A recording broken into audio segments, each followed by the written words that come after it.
Hallelujah. Saka adaro Elisha kunofa.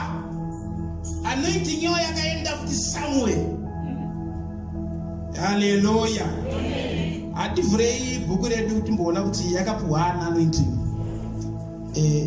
Apa ndo 2 Kings chapter kana wandaonyera mavhesi aya.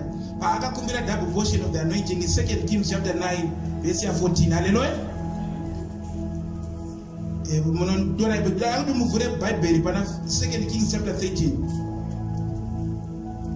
verse 14 to 17. 2 Kings chapter 13 verse 14. Now Elisha was fallen sick of his sickness, whereof he died. And Joash the king of Israel came down unto him and wept over his face and said, "Oh my father, the chariot of Israel." Hallelujah. Imbona mata kuti moya wa Joash ndambo yapandiro. Aingodaro kuti what is the spirit of Joash? The spirit of Joash. May it be upon me. May it be upon me. Joash ari kuuya kune munhu wa Mwari ari kurwara akarara pasi arikuda kufa. Hallelujah. Ndo dambudziko rine vanhu vana vaMwari mazuvano. Vanomesa munhu wa Mwari neutano nezvainazvo. Hallelujah. Kana vakamutarisa so vakaona kuti ndau yaangambokunamatira ukarwara angatokuzora futi. Hallelujah. As Joash understood that this one is an anointed vessel of God. Zvinonzi neBhaibheri Elisha airwara asi anointing airware. Hallelujah. Akatorara pasi asi mambo ari kuuya kune murwere. Chaari kuwira izodzo riri pamurwere. Ndokusvika pane munhu ari kurwara akatanga kunamata akati, my father, the chariot of Israel. Anointing haina kutapukira paari. Murwere ndobva akosora zvake akati zvakanzi tora ari kusero. Akuudzwa a prophetic direction by a sick person. Kuti zvauri kupindana nazvo izvi kuti ukabude unofanira kuita so. Asi iye ari kumuudza ari kurwara. Hallelujah. Understand when you are speaking to the man who is me, and understand when you are speaking to the pastor who is anointed. Hallelujah. Hallelujah.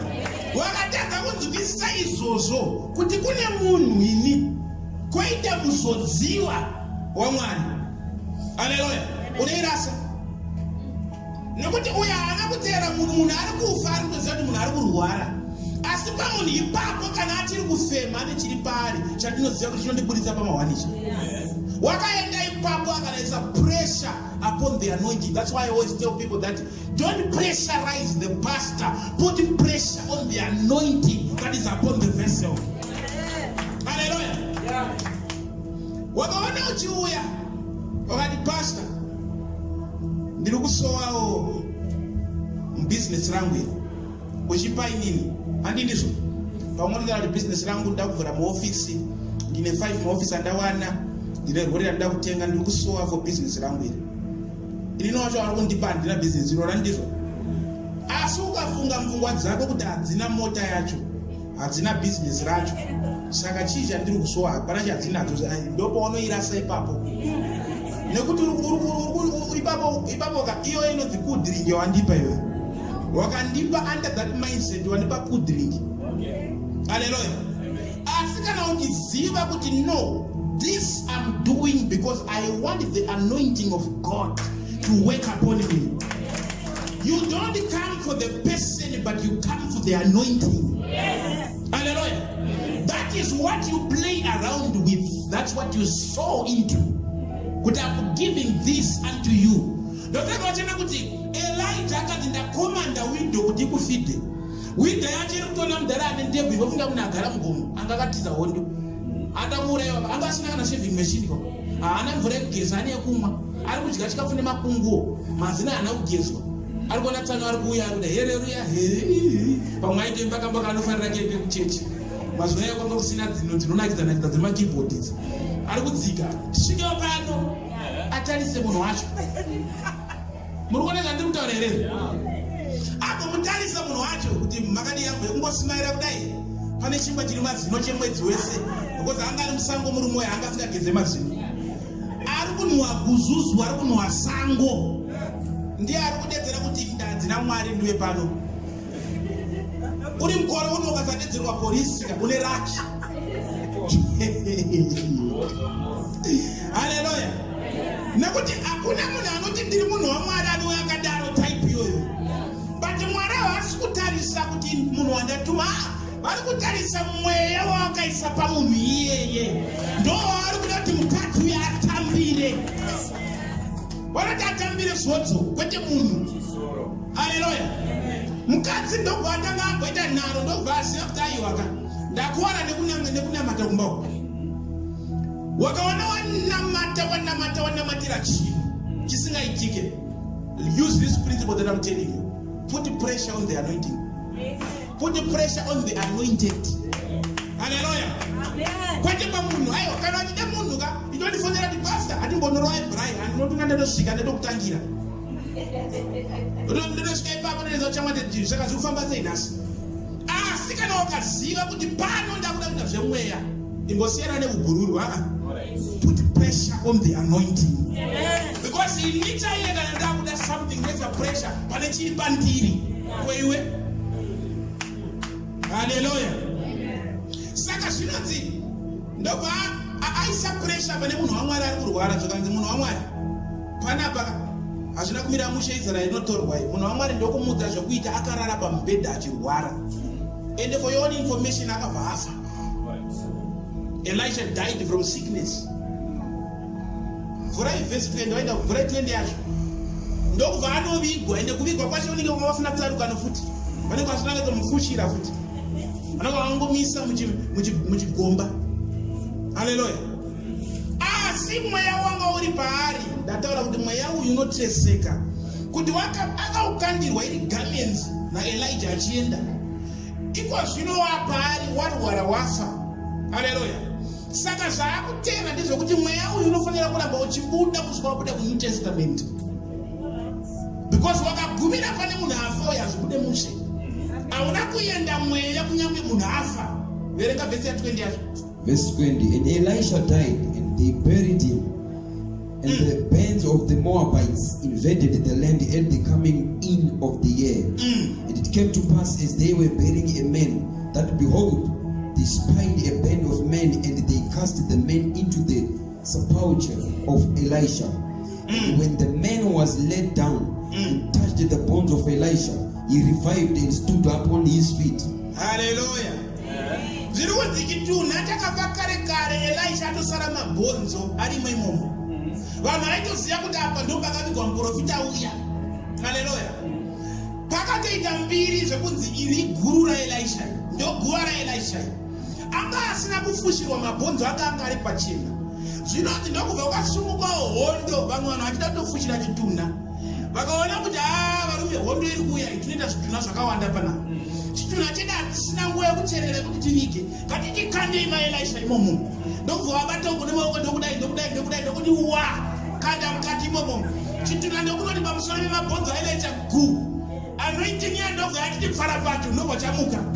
Ivo vari kuti zvapera ngatisunze maoko. Vari kuona chitunha chiri kubuda mbiri. Pakamanywa.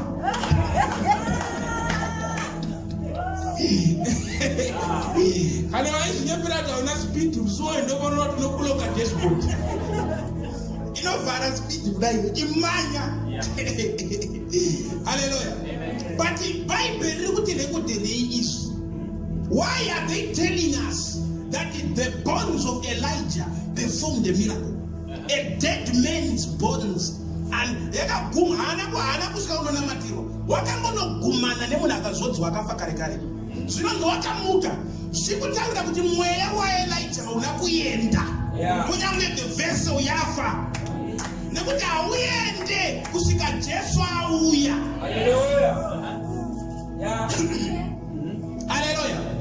Mamwe maprofita Isaya aibvumwa kuti afe aende. Saka hatinoziva kuti mweya wake akaendepi. Asi uyu mweya uyu pamabhonzo wanga uripo. Hallelujah. Ndokubva patifambei makore ana Malakai ndokubva Malachi chapter 4 verse 5 ndokutara kuti before that great and dreadful day kuchauya Elias kusati kwauya the day of the Lord. Elijah was the one who was supposed to come first before the dreadful day of the Lord. Vaverenga vhesi iyoyo vana veIsraeri ndokuibatirira ndokutanga kuiekta patsika dzavo achita makambani achakutaurira yayi kuti kapiyo yaisiwa isinganiwe vakapedza kuti Passover mwana inovhura dho hakuna ari kupinda asi vaiti mweya waElijah unofanira kuuya Mesaya asati auya. Vachifamba vachidaro Jesu ndokuzvarwa, Johani Mubhabhatidzi ndokuzvarwa. Munhu kana achichererwa kusvika pekuti anoraswa munomurasira pakati petaundi here kana kuti munomurasira pai? Aiwa taurai, munomurasira pai? Kunze kwechikusango? Munoona kutora munomukanda kunze kweguta kana kusango. Handinizvo? Zvikutaura kuti mabhonzo aElisha akamutsa chitunhai anga ariko kusango ikoko. Saka Johani Mubhabhatidzi aifanira kuparidza ari muguta nekuti ari kufanira kunotora mweya waElisha kusango. Saka John the Baptist aita mbiri nekuti aigara musango. Uri kuitei musango? Because I carry the anointing of Elijah. For me to take the anointing, I have to go where it was left.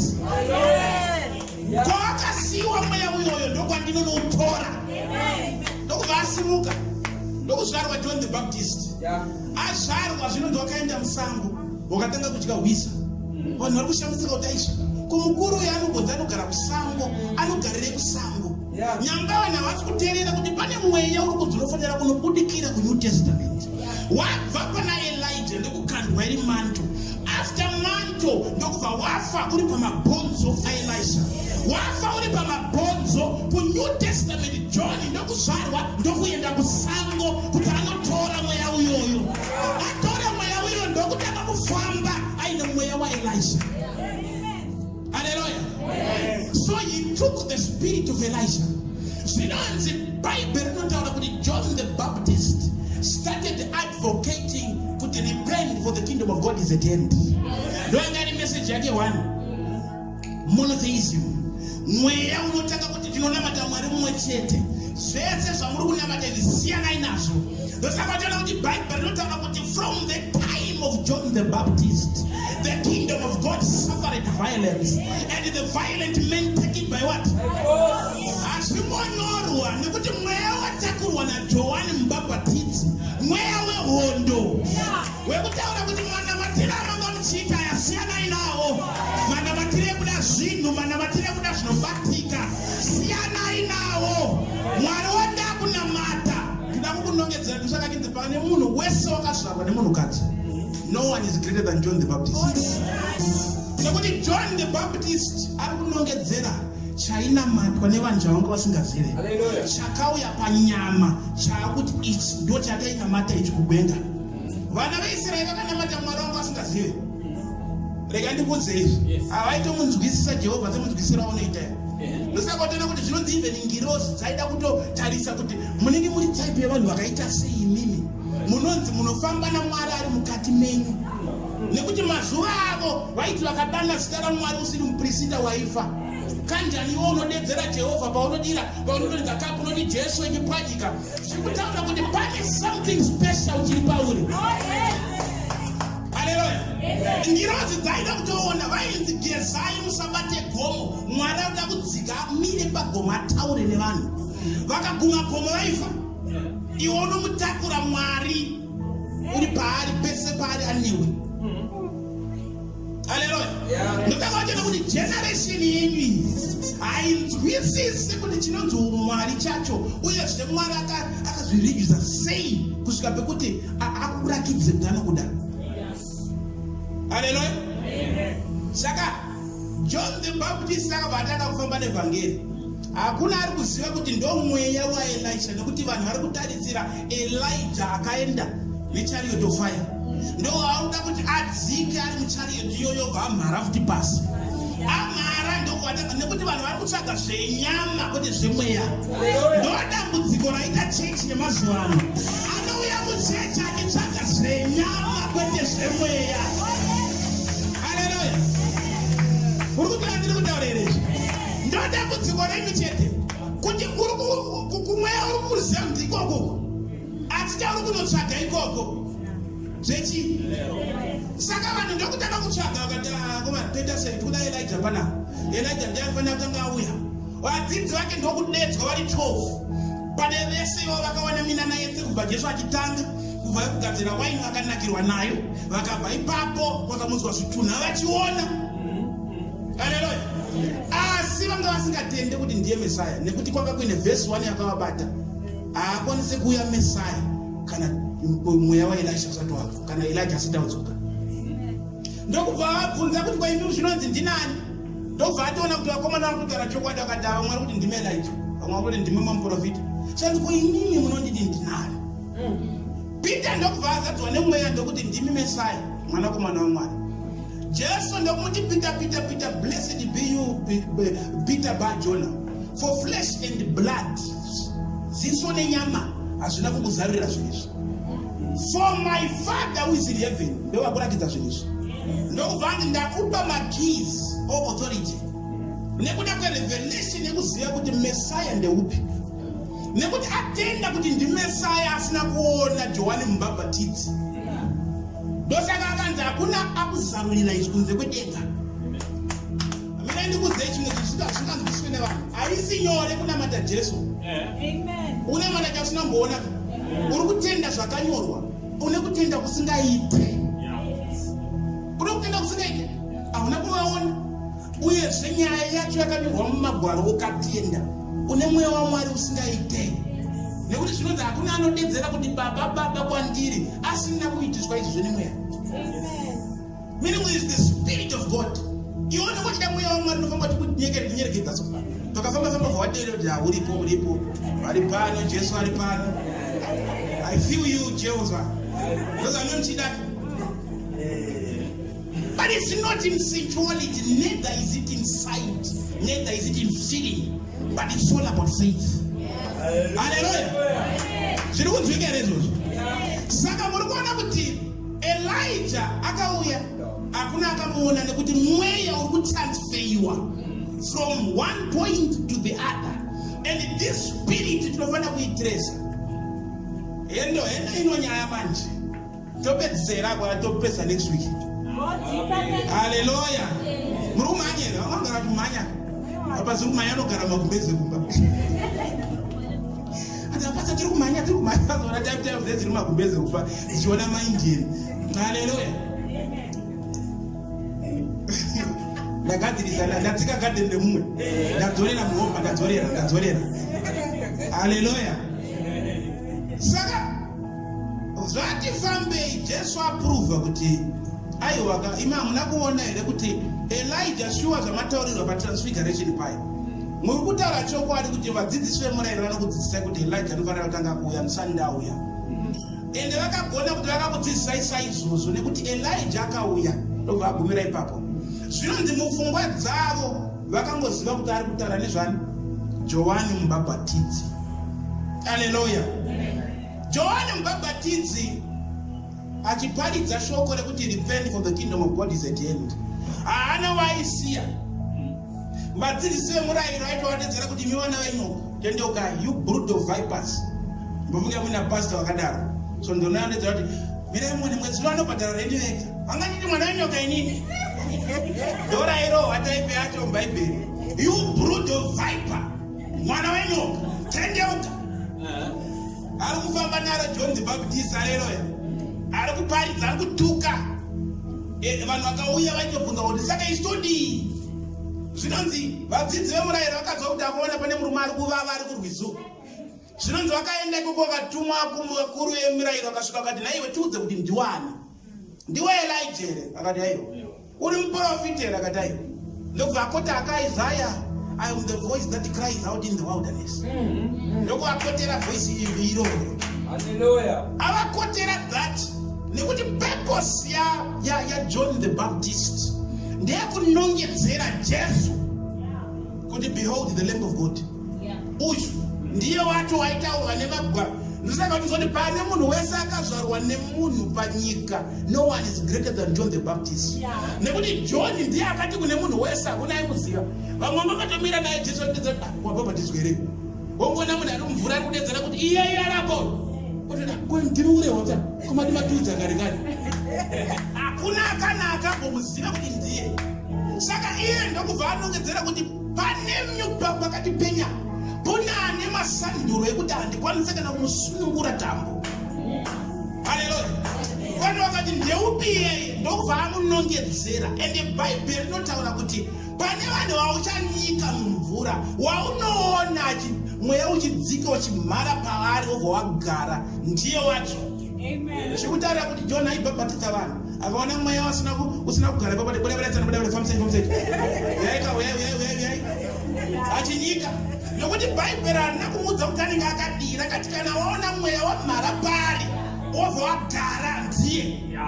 Saka iye waiswera ake kumvura achinyika zvake zosunga famsai vamwe wakawanda kavo navo kusvika azonyika Jehovha ndobva waona mweya ndobva wamhara pavari wamhara. Zvinonzi Johani akabva aziva kuti ndivava. Ministry yake ndobva yaguma ipapo. Asi yaguma ipapo ndobva pamuka katsekwende seunhu yemafundisi kuti vakati paridzei vanomboita kunge vanodhongwa gumbo so. Mufundisi ndobva watanga kuparidza akadedzera kuti zvamarorana ikoko muri hama ikoko type yemarriage yaidiwa naJehovha. Zvinonzi Herodhi waida kuroora hama yake paukama pavo ipapa. Inonzi incest or wrong marriages. Hallelujah. Or blasphemous marriages. Hallelujah.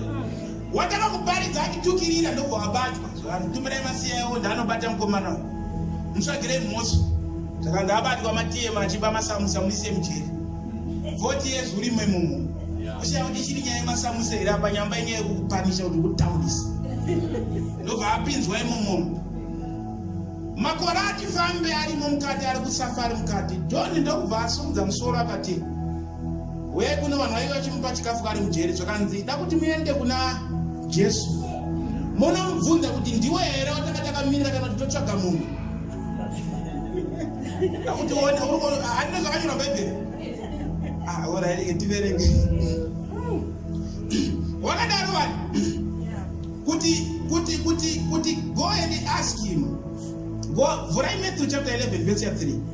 Ari mujeri ndobva atumira shoko akati ndiye munomubvunza kuti ndimi here kana totsvaga munhu.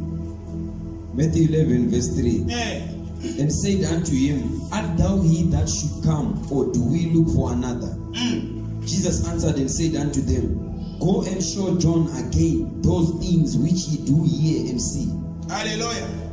Ndopai pakanzi naJesu haana kupindura ipapo akati aiwa endei munomutaurira zvamuri kuona nemeso.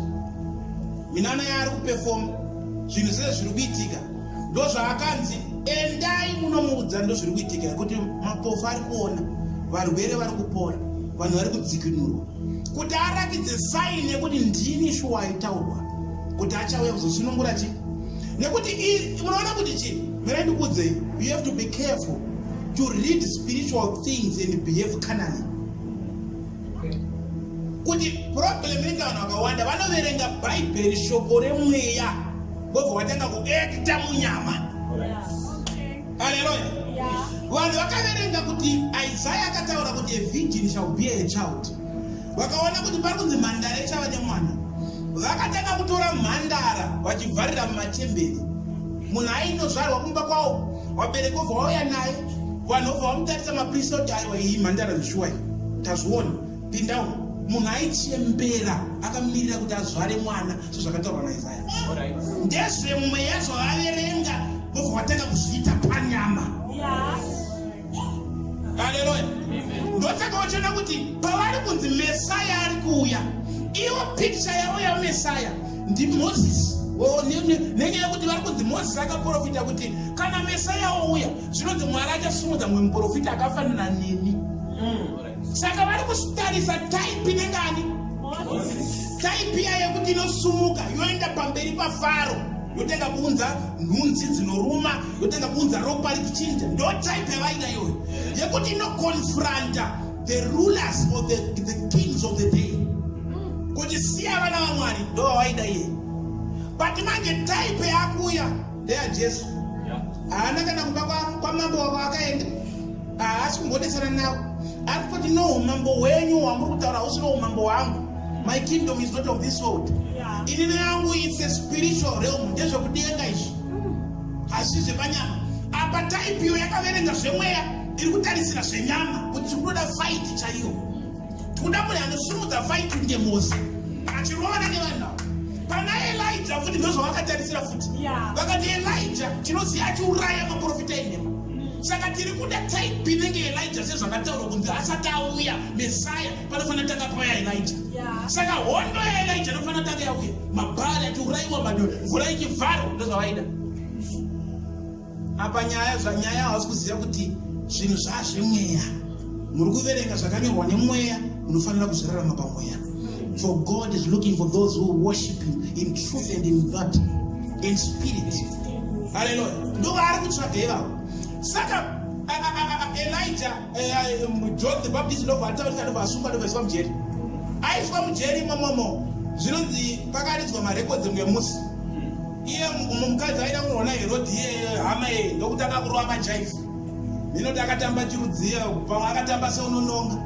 Mambo aripo akati kuna munhu akadai munhu ndapwe zvaanoda unodei iwe. Mai vake ndokumubvuma zvakanzi handi kuziva mhandi yedu yatadza kuti tipinde pachena. Ariko kujeru itatida musoro wajoni. Mambo akati kana mambo wataura ini bofu kuti taura zvaunoda hakuna mutambiro wakadai iwe. Zvakanzi ndoda musoro wajoni. Mambo wakavhunduka. Asi nekuda kuti vataura ini oath havakwanisi kuchinja. Ndobva wati akomana ende munotora musoro wani. Ndo patakafanira kutangira manje kuti isusu. Saka kana isusu tagona kutresa kuti mweya waElijah wakatanga naye Elijah. Ndokubva wapuwa Elijah iri mando. Ndokubva waenda pamabhonzo aElisha. Ndokubva wamutsa chitunha iri saini yaMwari yekuti vaudze vanhu kuti mweya uyu hauna kubva panyika uripo.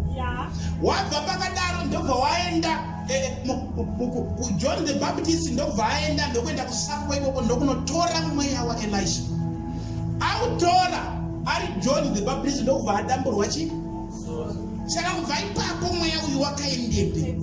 Kwakaenda musoro waJohn nekwakaenda mutumbi ndokune message rinofanira kuparidza mwaka uno. Nekuti kwasa uri kutaura kuti ndinofanira kuitei. Apa uyu Elijah akataura kuti izvi vaworship izvi ndikatorwisa izvi. Zvikutaura kuti mweya wake wanga uri against the systems of provision that were carnal. Zvekuwana pfuma uchichitori munhu womweya. Haleluya. Achidonedza moto kubva kudenga, achivhara mvura, achirwisana nemweya yerima nguva iyoyo. Elisha atambira mweya uyoyo omwe wakafanana. Elisha akasekwa mhanza vanhu vakafa. Vana vadiki chaivo kuchildren's school. Vakambotedzera kuti mhanza ibva panewe mhanza. Zvino ndakambogumbuka kukabuda mapere akarumana vese vakafa. He called a case. Zvandakutaura kuti mweya uyu mweya wekuti judgment aimirwe mangwana. Kana munhu wacha nemweya wacho atogumbuka ipapo anopedzerana nemi ipapo. Edza ikesi vana vakadyiwa nemapere. Vabereki vainhonga mabhisi nenyaya yekuti asekwa mhanza. Imbofunga kuti denga rakatendera kuti mweya uyu zviitike izvi kuti akadedza ikesi. Haina kubva kudenga kesi yakanobata mhuka iri musango yakauya akabata vana vese akauraya. Zvekutaura kuti mweya uyu uri subject kune munhu uyu. At the same time mweya uyu unonhongwa. You pick up the spirit of Elijah and you run with it. If you are not bold enough, leave the spirit to others who know what they are supposed to do. Saka nekuti Bible rinotaura kuti Elijah akanzi enda unoanoita Elisha panzvimbo yako. But wakamboona here pakamutifugama mandi kwanoita. Akamukandira batye roro kana anga asingadi kurinhonga waisara ipapo. Hallelujah. Waisara ipapo. Zvakanzi uyu unonhonga wega uyu. Nekuti une makuva mukati. Uyezve kana watanga kushanda in the spirit of Elijah. Kana wada kutonga unotonga saMwari uri panyika. Hallelujah. wakaona munhu ane mweya unobvunza Mwari ari munyama ndime rakatakamira kana kutsvaga mumwe asi munhu wekutamba naye akatumira message kuti enda munomubvunza iye Jesu kuti ndiwe here watandakamira kana kuti ndotsvaga mumwe apa dziri mujeri zikutaura kuti ari kuziva kuti kana wakangoti handisi jeri idiki ndinobuda manje ndinodedza moto pano ukandiburitsa pano ndikatsvaga mumwe zvichataurwa ndishoko zvakanzi naJesu aiwa musatya wakurutiso ende munomuudza zvandiri kuita ndobva audzwa aurayiwa musoro uya waElaija ndobva anopuwa iye musikana wesunununga zvakanzi musoro wako ndowakumbira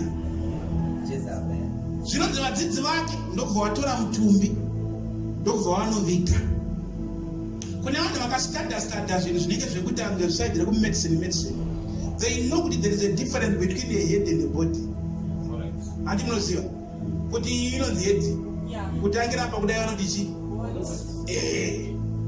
saka zvinonzi vadzidzi vakatakura body musikana akasara neprice yake yemusoro haleluya madzimai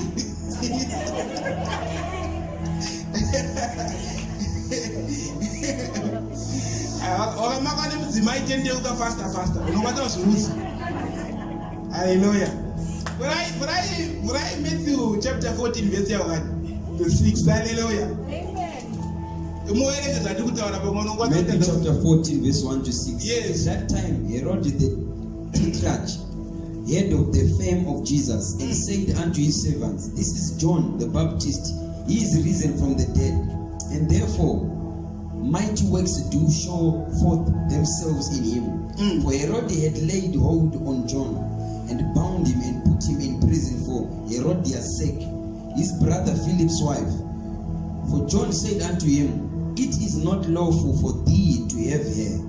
And when he would have put him to death, he feared the multitude because they counted him as a prophet. But when Herod's birthday was kept, the daughter of Herodias danced before them and pleased Herod, whereupon he promised with an oath to give her whatsoever she would ask. And she said, being before instructed of her mother, said, Give me here John Baptist's head in a charger. And the king was sorry, nevertheless, for the oath's sake. And then, which sat with him at the meat, he commanded it to be given her. And he sent and beheaded John in the prison. And his head was brought in a charger and given to the damsel. And she brought it to her mother. And his disciples came and took up the body and buried it. Hallelujah. Told Jesus. But it's not the body. The head ndobva yapuwa mukadzi uyu. Zvinoparidzika izvi. Zvinoparidzika here. Because handina mhosva ndika. Because zvandaita handimona ndatresa mweya uyu uchifamba nawo kuti wasvika apa.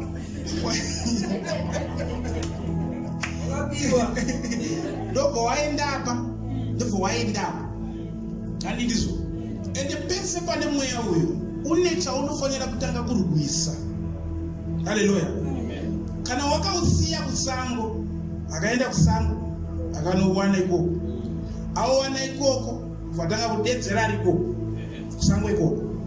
Ndokubva atanga kuita impact ari kusango kusvika vanhu vazoda mana kune munhu ari kusango ari kutaura. Saka kana musoro wakatorwa nemukadzi uyezve mukadzi uyu chaaida kuti chive mutemo kana kuti chibvumirwe iwanano dzisingatenderwi naMwari. Haleluya. Mutumbi ndokutorwa ndokubva wanoiswa kunofanira kuvigwa mutumbi. Zvikutaurira kuti wakatanga kuparidza uchibva kumakuva unotanga kuparidza resurrection. Kana uchibva ikoko nekuti mutumbi waiswa kumakuva asi kune mweya usingatenderwe kufa uri pamutumbi uyu. Zvikutaurira kuti mwaka uno message yatinofanira kunge tichiparidza sevana vaMwari. We should be preaching of the resurrection power of Christ, confessing of the life of Christ that has been given unto men. Sikutaura kuti mweya wa John mumwaka watiri kwakaenda mutumbi kune message, kwakatorwa musoro kune message, wakaparidza mharidzo yemutumbi uruku, wakaparidza yemusoro, wakawana wasimuka nemharidzo idzodzo, wakawana chinokupodza chemunyika usati watenga kuparidza. Nekuti mutumbi urikoko, when we are preaching about Christ, confessing about the resurrected Christ, what you are actually doing is you are actually working in the spirit of John the Baptist. Urukufamba in the system yake. Asimanje dambudziko rinoitika nderekuti kana watakura mweya wa John the Baptist haukwanise kutambira any other form of religion. Unenge uri munhu anoparidza chinhu chimwe chete ende ndiye Mwari waunoziva iyeye. Haleluya. Saka uri kuona kuti dambudziko rinoita vanhu nderekuti vari kuziva message yekuti tinofanira kutaura simba rekumutswa kubva kuvakafa, the resurrection power from dead works. Asi zvarinoita ndezvekuti wakati paridzei unosvika uchipuwa mabreak, kunzi makanyanya kuenda kumauraya marights evamwe. Munofanira kuita inonzi religious tolerance, kutambirawo vamwe vanotambira zvimwe zvinamato. Haisi mhosva kuti vakauya muchechi menyu muvatendere kuti vataure mamuri. Reason yamuri kuita wakangoona wangobvuma kudiluta, ziva kuti mweya wemwaka una hauna. Haleluya. Uyo mukadzi ndokutora musoro ndokuchengeta, nekuti kune mutumbi nekune musoro ndokune message dzatinofanira kuparidza. Mukadzi ndokutora musoro uyu. Mukadzi uyu chaaida kuti aite chii chakaita kuti achengete musoro uyu, asingazive kuti, munoziva ndakamboudza mumwe munhu ndakati kana uri too slow zvako ngatiparidzei internationally kana enda kwese kwawada izvozvi. Paridza nyaya dzira Genesis yenyaya yewanano dzisina kumira mushe, homosexuality, bestiality, kurorana kwemhuka, munhu nemhuka ororana, kurorana kwevarume nevarume, lesbianism, kurorana kwevakadzi nevakadzi, uyezve nesimba remadzimai inonzi feminism. Paridza Genesis izvozvo nekuti haupedze mwedzi midiki diki unenge wamo mukati. Ndiri kukutaurirai kuti zikanwa kuti uri against gayism, gay rights, the power that those people are wielding in this time haisati yakamboonekwa. Haleluya. Tarisa nyika dzakabvumbira magay rights kuti dzotamburira. Tarisa chitarisa dzakaramba wanano isinei naMwari. Jesu kwakaenda musoro ndokune imwe message iri kuti hakuna uda kuiparidza nekuti kune musoro wenyaya kwacho vanhu vari kutya. Nekuti Elijah munguva yake ndoko akatarisa ikoko akataura kuti hazviite zvamuri kuita mambo izvo. Mitengo yamuri kuisa kuti vanhu vanamate izvo hazviite. Akaswera achimhanya achitataniswa. Asi vatindi vanhasi kune musoro vari kuziva asi vari kukwata. Vari kukwata. Kuti zvinoparidzikere izvi. Vari kutya nekuti musoro wakabatwa nemunhu aida kutsata zvisina umwari. Kuti kuno ndotaubata kuno achatanga kutresa mweya uyu achiparidza kuti Mesaya akuya, mwanano idzi ngadzigadziriswe, tinobata tisunga. Kana maifunga kuti Elijah aimhanyira mahara, tanga izvozvo unoti haumhanya ovutera. Nekuti ndo akaubata musoro zvavo. Kana wakuda kuparidza rekuziva kuti Jesu akuya, kangana nemakunun'uno iyayo. Taura kuti wanano dzenyu dzadziitechi, ripendai, dzokerai pana Mwari, uve nemukadzi uve nemwana, vagokunzwana somizi. Vagokunzwa kuti ndo zvaari kuita ari muSouth Africa medu. Kuti uyu ari kutaura kuti anokwanisa kupinda muchechi muno. Ndakafonderwa last week kubranch rekuJoburg wachiti pastor, pane munhu ari kuuya muchechi but murume asi ari kupfeka zvemukadzi chikadzi nemakeup. Ndakawadza kuti musatombomubata zvei kana kumupopotera. Mese muri kuenda mukati makangomudisteba. Paridza muponderei papupiti dai akauya munhu.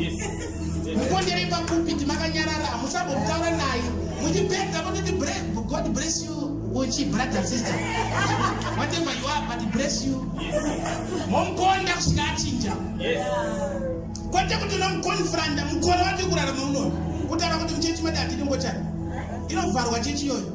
I need my rights. Hallelujah.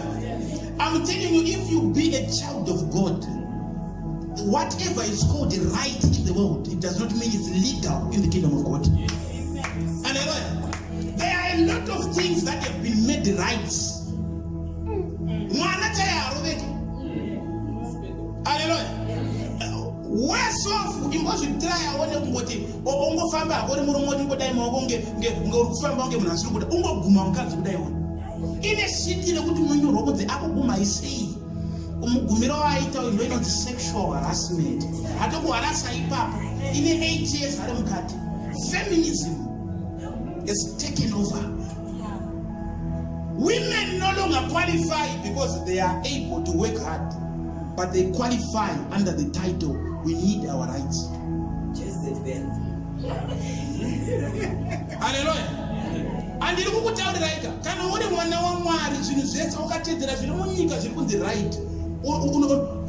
Makatolo 36 million you know the 63% of children and women of children are banana baba. 63%. Kana iliyo statistics ya wakatora wachiverenga kwa wasina kuverenga walikona mkukuza nako nekunana ningo. What is wrong? The reason is feminism. The power of the woman has been allowed to become the political order. What they demand has become the law. Is it wrong to respect them? No, they ought to be respected as weaker vessels. But they should not be made or empowered by a system in order to subdue men. So, hallelujah. A woman or a man or a woman should submit. A husband should provide and protect. Simple. There are more opportunities.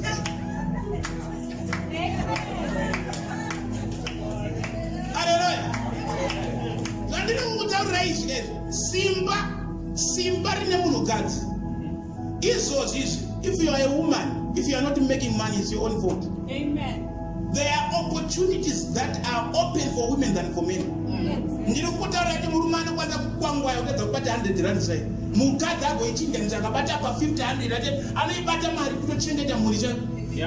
Because the system has been tailor-made that feminism should dominate, the woman power should dominate.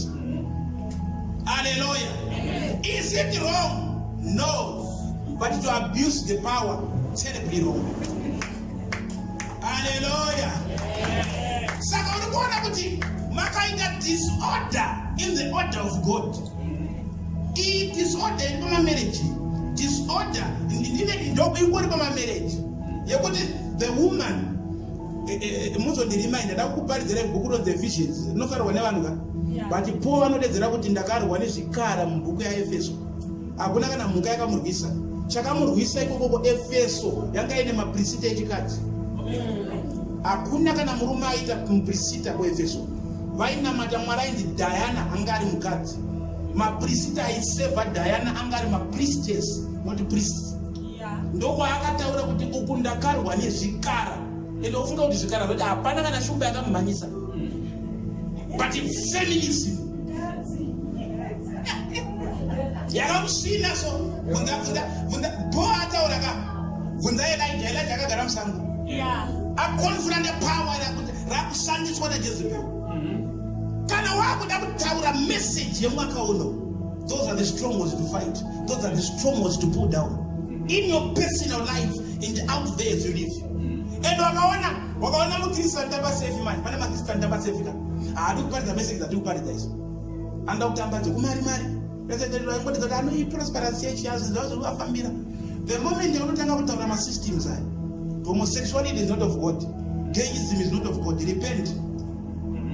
Mungadai mudadai wazwa kudebra utanzi yenyi nipatano tanzi nofamba semkadzi saka vanhu vanonzwa saka vakundipropose ndakadiwe ita kudeve. Men up. Audza sonda kapera kati men up be a man. Wala lokoti nofamba uchiwaina se uri mukadzi. Mira mushe ufambe mushe. Amen. Kuti uda kunyepera mweya china yuri. Muzanduka. Pane pamwe pekuti izveka ngatitake kuteerera mangoma muno muno kuti hatichinje kana stepe. Tiite 2 months tichiteerera kana rege unoda kutofamba kuite zvako. Kana tichichinyiswa step nemangoma. Koyo unochida kutadza kuchinja step kuti mafambiro anu kuti aite chii. Unoona munhu akude famba kunge akachoka gombo one day. Ngenyaya yekuti music yaakuteerera ndo yamupa a new character and a way of life. Kiozozera kuti anzi vanhu varikunditi ndiri mukadzi noti ndinofamba kunge ndichiwaina iweka. No. Men up, be a man. Men up, stop using your hands like a old lady and work. So don't take some bed, that's no. That would